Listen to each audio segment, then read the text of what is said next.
So today we're gonna take this old rep, it's a PR 1100 or 1000. We're gonna transform this, all my goodies that I just got from rep, into a new gym. So stay tuned. I also want to point out how nice these uprights come packaged to make sure nothing damages the protection, the coat.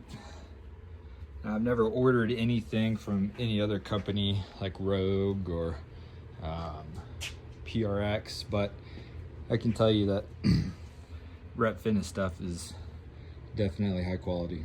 All right, just a little tip when taking everything apart as you're laying it out. Rep Fitness, they do a great job, like I said, of sealing everything and protecting it.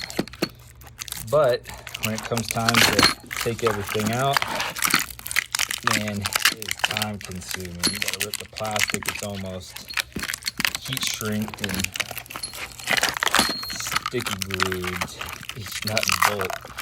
So having a helper do this, I'll stop. So having a helper do all this, get everything out of there, is gonna help you quickly put this together versus just doing it yourself.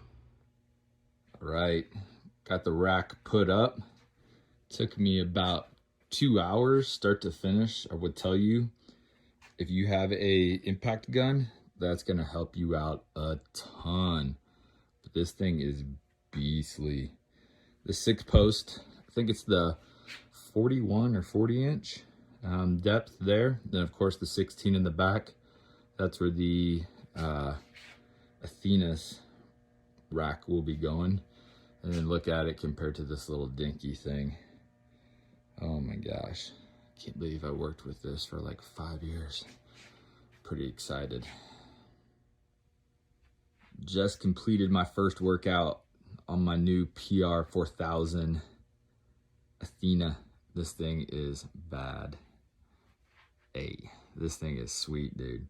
So couple quick tips that I will say when putting it together. It took me about 2 hours to get the rack done at first, and then it took me 2 hours to get one side put on for all the cables and the pulleys.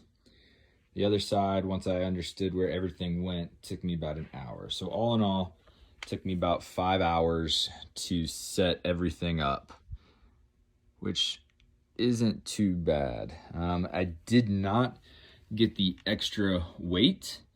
I wish I would have on one side, so that way when I'm doing lat pull downs or rows, I can use one side. My plan right now is to just hook a band up, and that way I get the added resistance I need to. But in the future I will be upgrading that. I was, everyone tells you, make sure you lay it out, because once you get all that weight on there, you're not going to be able to move the rack. So what I did was I measured from here to here, here to here, made sure it was centered, and then measured from the back of the wall to the back of the rig, and started putting everything on. I also measured interior to interior because they can kind of bend.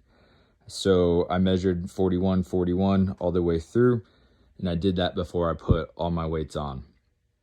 The one thing I was looking at that I thought I was gonna hate was the handle or the pulley. The handle for the pulley and the lever, it's on the back. Everyone I saw was on the sides. But I will say it is nice because when you're in here working out, you can just come up here instead of come here and being forward at it. So they are two different styles. I'm not sure if Rep switched to this, but I actually don't mind it. The slides, everything slides up and down. Really nice and easy, one-handed. I mean, this thing is beautiful. So first workout on it, everything was phenomenal. The pulleys were very smooth. The trolley going up and down and into the weights never had any issues. I really like the fact that you can add bands to it as well. yeah, that's it, man. I love this rack. The PR4000 is phenomenal. Um, really looking forward to using it and adding more stuff to the gym. I did end up getting the dip station, or the dip mount for this rack as well. Bolts together super easy. It is pretty heavy duty. I have to figure out where I'm going to store this unit. It is pretty big, but it's nice. It's super sturdy on the rack. I do not have the rack bolted down. I figured with all the weight it would be pretty sturdy, and it is. So just did a bunch of dips on it. My workout this morning, rack didn't move. It was as you expected, man. It was super nice.